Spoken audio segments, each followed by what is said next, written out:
अस्सलामुअलैकुम सामीन, 18 रमज़ानुल मुबारक है, 10 अप्रैल है। आज की ख़बरों की शुरुआत मज़ाहिर उलूम सहारनपुर के शोबाए तजवीद के उस्ताद कारी मसूद अहमद मज़ाहिरी फ़लाही की नमाज तरावी की तिलावत कलाम पाक से की जा रही है। आप माशाल्लाह रियासत तमिलनाडु के ज़िला रानीपेट मकाम वालाजा बाज़ार वाली मस्जिद में नमाज तरावी अदा करा रहे हैं। अल्लाहु अकबर।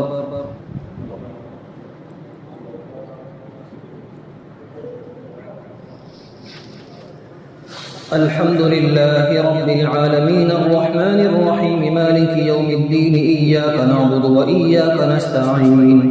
इहदिनस सिरातल मुस्तक़ीम सिरातल लज़ीना अनअमता अलैहिम गैरिल मग़दूबि अलैहिम वलद्दॉल्लीन।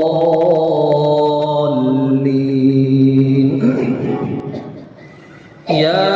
अय्युहल्लज़ीना आमनू इत्तक़ुल्लाहा वब्तग़ू इलैहिल वसीलata वजाहिदू फ़ी सबीलिही लअल्लकुम तुफ़्लिहून।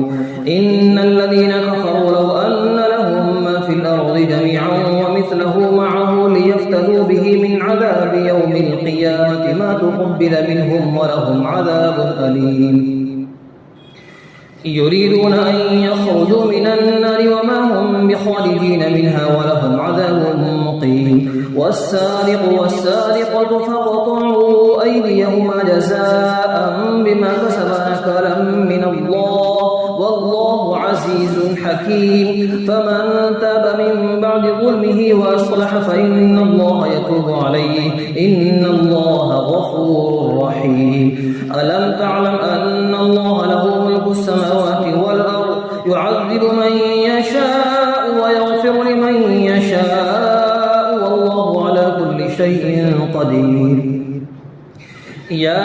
अय्युहर रसूल ला यहज़ुनका الذين يسارعون في الكفر من الذين قالوا آمنا بأفواههم ولم تؤمن قلوبهم ومن الذين هادوا سماعون للكذب سماعون لقوم آخرين لم يأتوك يحرفون الكلم من بعد مواضعه يقولون إن أوتيتم هذا فخذوه وإن لم تؤتوه فاحذروا ومن يرد الله فتنته فلن تملك له من الله شيئا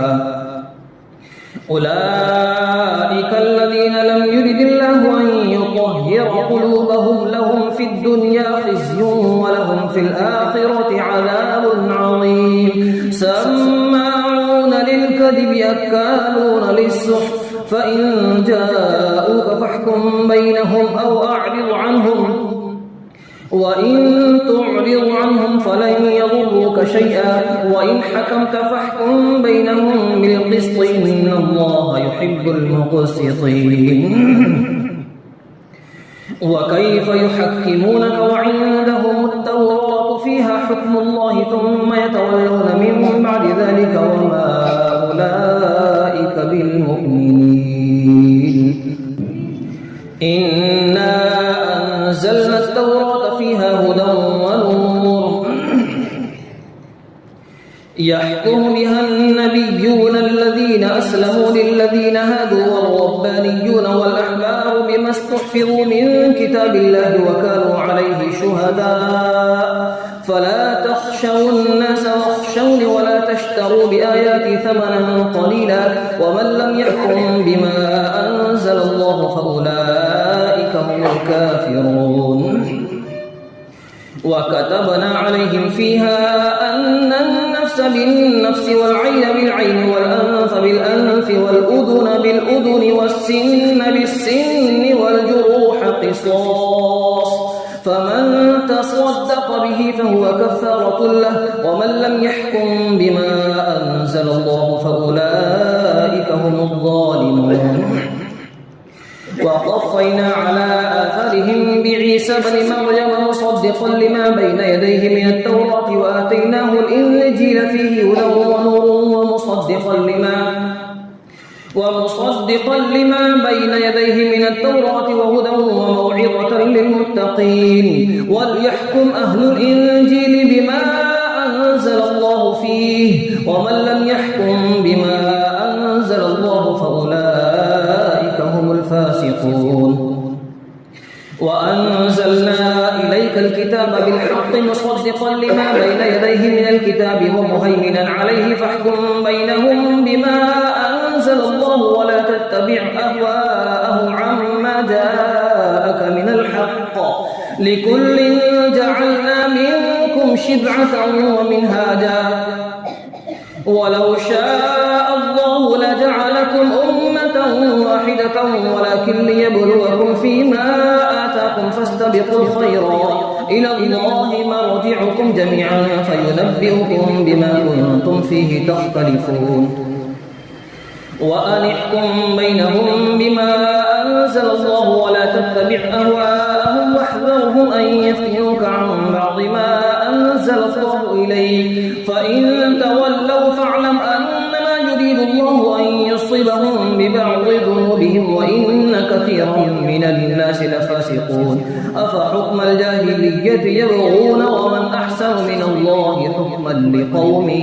يوقنون يا أيها الذين آمنوا لا تتخذوا اليهود والنصارى أولياء بعضهم أولياء بعض ومن يتولهم منكم فإنه منهم إن الله لا يهدي القوم الظالمين فترى الذين في قلوبهم مرض يسارعون فيهم يقولون نخشى أن تصيبنا دائرة فعسى الله أن يأتي بالفتح أو أمر من عنده فيصبحوا على ما أسروا في أنفسهم نادمين ويقول الذين آمنوا أهؤلاء الذين قسموا بالله جهد أيمانهم إنهم لمعكم حبطت أعمالهم فأصبحوا خاسرين يا أيها الذين آمنوا من يرتد منكم عن دينه فسوف يأتي الله بقوم يحبهم ويحبونه أذلة على المؤمنين أعزة على الكافرين يجاهدون في سبيل الله ولا يخافون لومة لائم ذلك فضل الله يؤتيه من يشاء والله واسع عليم إنما وليكم الله ورسوله والذين آمنوا الذين يقيمون الصلاة ويؤتون الزكاة وهم راكعون ومن يتول الله ورسوله والذين آمنوا فإن حزب الله هم الغالبون